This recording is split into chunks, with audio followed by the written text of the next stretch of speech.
Hello to all you Yuulo crowd, and here I am back in Studio 11 for our next racing podcast.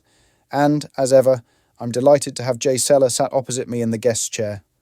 Why, hi Barney. Good to be back. Yeah, nice to see you back. And what have you got for me this week?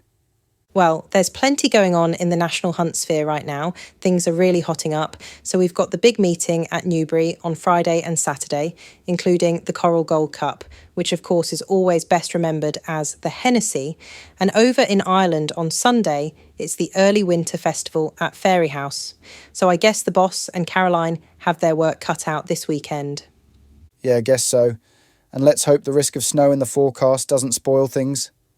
Yep, fingers crossed. And that goes for Newcastle too, as they have the Grade 1 Fighting Fifth hurdle on. But before I get on to all of that, I just want to review the racing at Shartin on Sunday, which I hope you got to see. Yeah, sure did. On the replays, and it looked to me that Romantic Warrior was right back to his best, just as you thought. Yep, sure was Barney, though Voyage Bubble is going to be racing him hard over this 10 furlong trip. And it's going to be a cracking meeting when they both line up for the Longines International card on Sunday, December 15th. But what I really want to talk about is Ka Ying Rising, the brilliant sprint sensation. Oh yeah, I know you hold him in the highest regard. Jaysella. I do. And if you look at that Group 2 on Sunday, he just proved his total dominance of this sprinting division.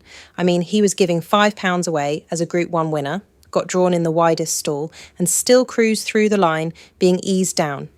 Yep, gotta to admit. That was pretty impressive, huh? Well, this is the thing, Barney, over in Australia.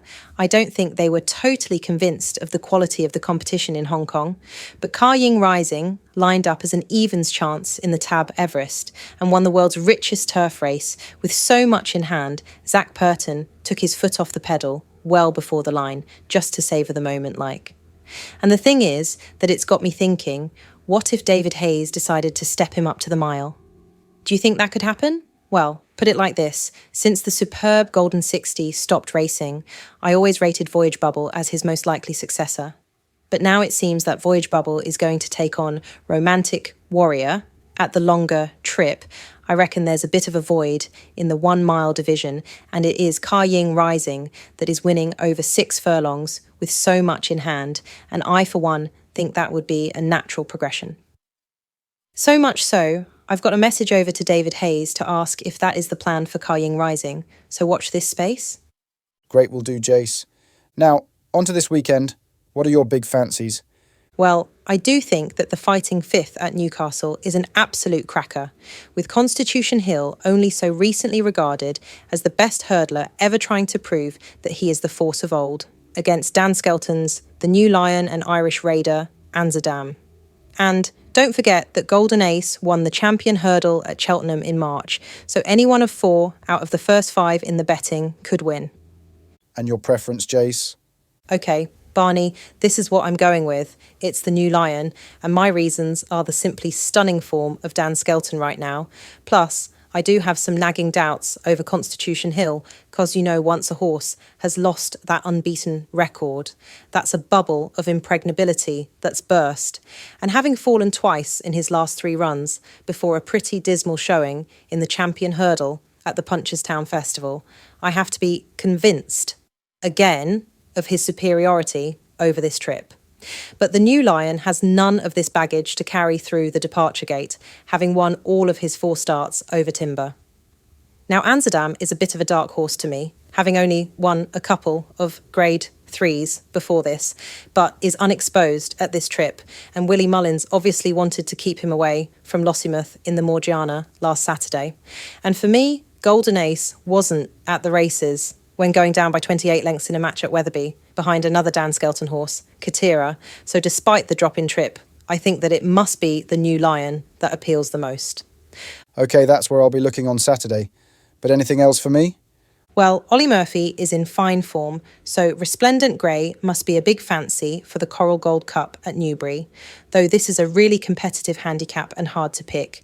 But make sure you've got the well-weighted Catate Dory on your list, especially if there's rain about, while Willie Mullins is starting his assault on the British Championship from this weekend, so Blizzard of Oz and Spanish Harlem must be noted. Okay, And anything for Fairyhouse on Sunday? Yep, on to Sunday. Crikey, it's a busy old weekend, isn't it? Isn't it just? So, Willie Mullins has the hot favourite for the Royal Bond in Love Me Tender, and if this Dr. Dino Gelding goes as well on soft as he did on better ground last time out, he'll be hard to peg back.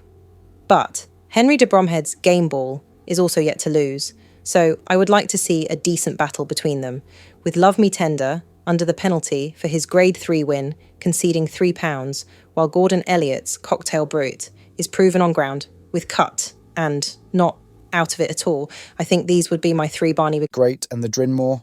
Well, they're all over Romeo Coolio this week, and after being right up there as a novice hurdler last season, made no mistake on his first start over fences at Down Royal, winning just a bit too easily to ignore.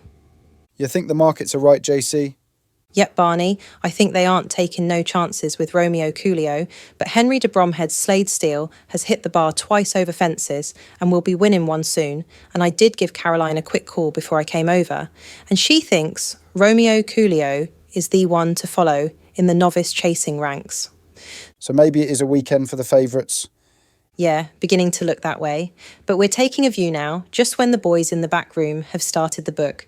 So I always reckon, if you're on a hot favourite, ain't no value in sticking your neck out now, when the weather, gallop, niggles, even jockey injury, God forbid, can change the whole picture.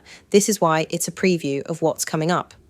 But now we have to get on to the big one, the Hatton's Grace, where the 2-time winner Tie Hoopu goes for the 3rd win in 4 years, and considering it was Lossiemouth that beat him last season, but before then he'd had none other than Honeysuckle in behind. It's yes, one more favourite fancied to go in. Kind of getting boring this, innit, Barney? Well, you can only report on what's in front of you, JC. Fair point, but watch out for old Willie's Ballyburn. He's the one that's still unexposed and may well spring the surprise, your typical Mullins horse, all class and never over-raced. Might be my anti-post tip of the week, this. Thank you. And I suppose that could just about wrap it up for us today.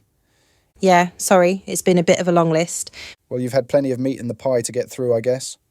That's true, but great to be in as always. Yeah, always good to have you in, so thanks. And I guess it's ciao for now.